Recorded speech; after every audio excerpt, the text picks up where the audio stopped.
القيمة. نمر الآن إلى الأستاذة فاطمة الزهتي، وهي أستاذة من الزاوية الأساتذة. ستقدم رسالة أو مداخلة تحت عنوان التخيلي والمعرفي أي علاقة. تفضل مشكورة. بسم الله الرحمن الرحيم، والصلاة والسلام على سيدنا محمد وعلى آله وصحبه وسلم تسليما كثيرا. بداية أود أن أعبر عن سعادتي الغامرة بمشاركتي في هذه الندوة العلمية وجلوسي في هذه المنصة إلى جانب ثلة متميزين من الأساتذة الأفاضل كل باسمه وصفتي. كذلك أسعد بجلوسي إلى جانب أستاذ القدير الأستاذ الدكتور قاسم الذهبي الذي تشرفت بأن درست على يديه في الجامعة كلية أدب دار المراس. وأحيي كل الأساتذة الذين قدموا إلينا من خارج مكناس ومن خارج المدرسة العليا للأساتذة، وأحيي كل المشاركين طبعا وكل الحضور الكريم. مرحبا بكم. عنوان المداخلة هو التخيلي والمعرفي أي علاقة. إذا كانت المداخلات السابقة قد أخذتنا إلى الفلسفة وعلم الجمال والنقد، فإن هذه المداخلات ستأخذنا إلى مجال آخر وهو مجال التربية والبيداغوجيا، في علاقة يعني ستحاول تنظر في هذه القضية في علاقة بين العلوم الحديثة السيكولوجية المعرفية والعصبية. تنطلق هذه المداخلة من الإشكالية المركزية المفادة: أي علاقة يمكن أن تجمع التخيلية بالمعرفة؟ هل هذه العلاقة هي علاقة تضاد وتناقض أم أنها علاقة تداخل وانسجام؟ ثم ما أثر طبيعة هذه العلاقة وطبيعة تمثلها لدى وضع المنهاج في المجال التربوي البيداغوجي؟ إن المتصفح الدراسات الفكرية الفلسفية منها والنقدية والنفسية والتربوية المعاصرة سيجد أنها قد اهتمت بأهمية التخيل وأبرزت دوره في العملية الإنتاجية المعرفية. فموضوع التخيل في علاقته بالمعرفة يعد من القضايا الهامة التي ينبغي التفكير فيها، لما له من أهمية قصوى في الإنتاج الإنساني أدبا ومعرفة وعلما وفكرا. إن العلاقة بين التخيل والعلم أو التخيل والمعرفة علاقة طبعها على مر التاريخ كثير من الشد والجذب، فهي علاقة إشكالية تجذبتها مواقف مختلفة تصل حد التناقض بين من اعتبر هذا التخيل إنتاجا ناقصا غير ذي قيمة مرتبطا بالهرطقات والأكاذيب، مرتبطا بالفوضى والضعف والأفكار الباطلة والصبيانية، وبين من يعتبر التخيل ملكة إنسانية مهمة وجزءا لا يتجزأ من العملية الذهنية والمعرفية، بل هو المادة الأولية لكل إنتاج معرفي.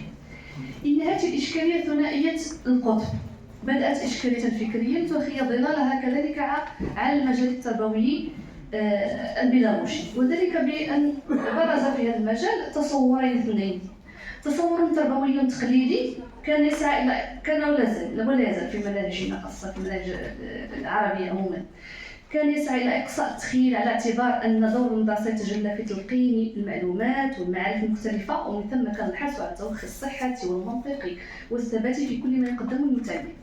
موقف أو تصور تربوي حديث يعتبر أن دور النظام التعليمي لا يتجسد في حشو المتعلم المعارف والمعلومات بقدر ما ينبغي عليه التركيز على تنمية المهارات الفكرية خاصة العليا منها، ومن ثم بدأ التركيز على مفهوم التخيل باعتباره مفهوما مركزيا وأداة معرفية تسهم في فهم العالم وفي تشكيل وبناء المعرفة.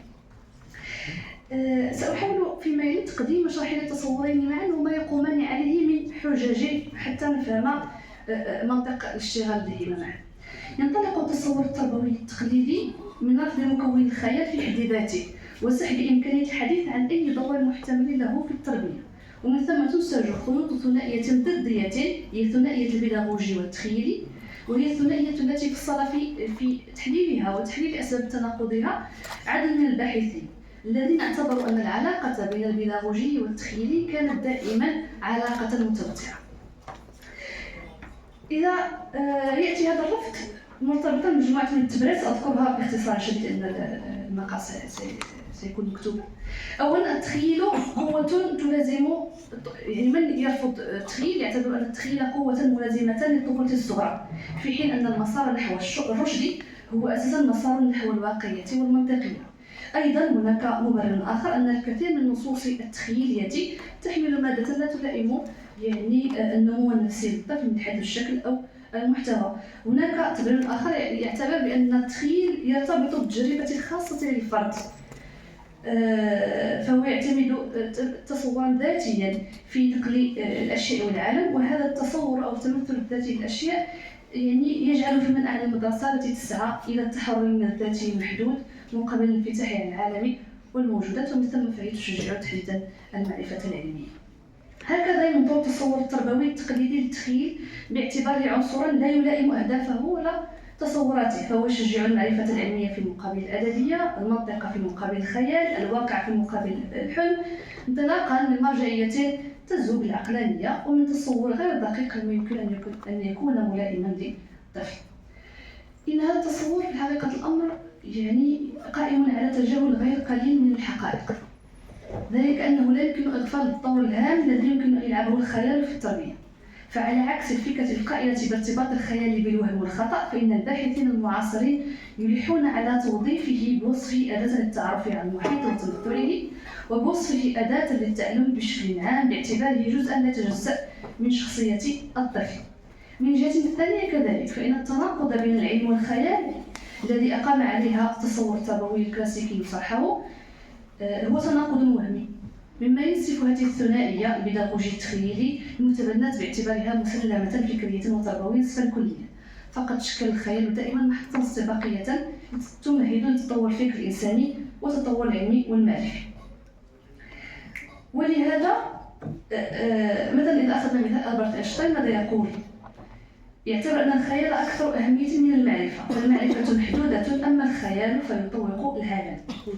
لهذا نجد عدد من الباحثين يلحون على أن الخيال ليس بالضرورة نقيضا للمعرفة، بل إنه تلك الخاصية توحد بين مجالات مختلفة، فهو حلقة وصل بين العلم والشعر والفيزيقا والتصوف.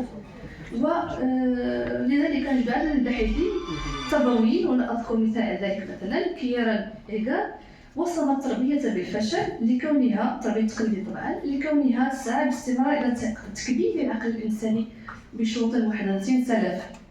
فهو يقول مثلا أو يعتبر أن فشل التربية بالنسبة للمفكرين التربويين واضح لا يتجلى في الجهل بقدر ما يتجلى في تقييد العقل بالأفكار الاتفاقية، فالتخيل يمنح القدرة على تجاوز عوائق التفكير التي تجعلنا نتقبل بشكل يسير القناعات والأفكار والتويات والتمثلات المشتركة.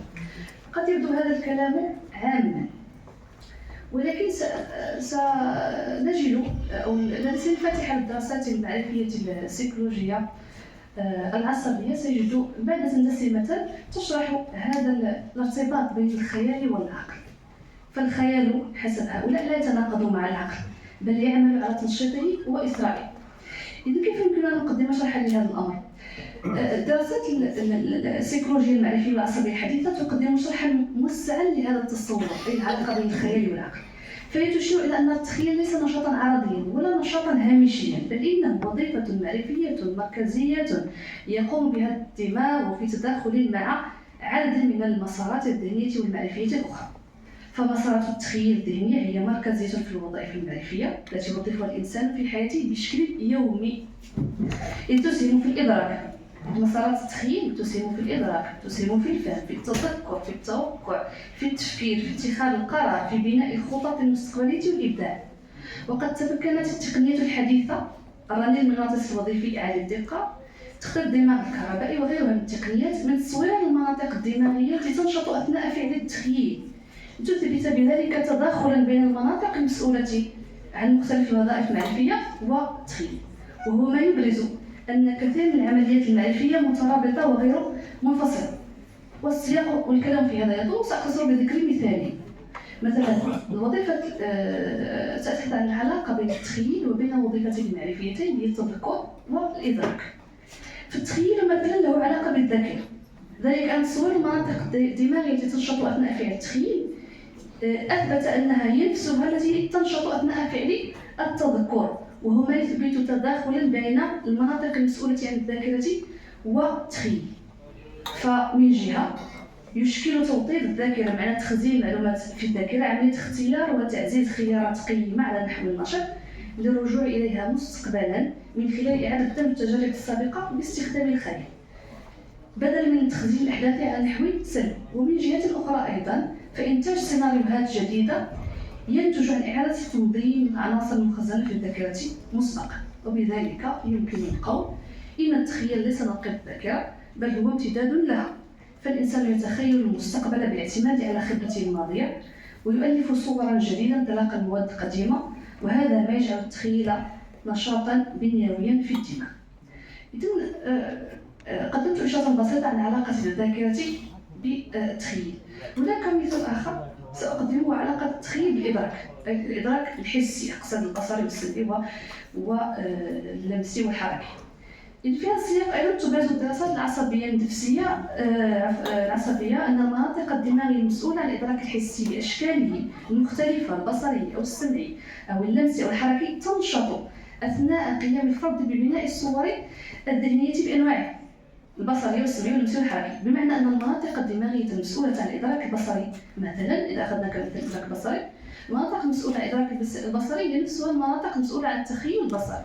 المناطق مثلا المسؤولة عن الإدراك السمعي هي نفسها مسؤولة عن التخيل الحسي. سيدعوني إلى ختم المداخلة، سأضيف فقط في أقل من دقيقة أحاول أختم. ماذا يعني هذا التداخل؟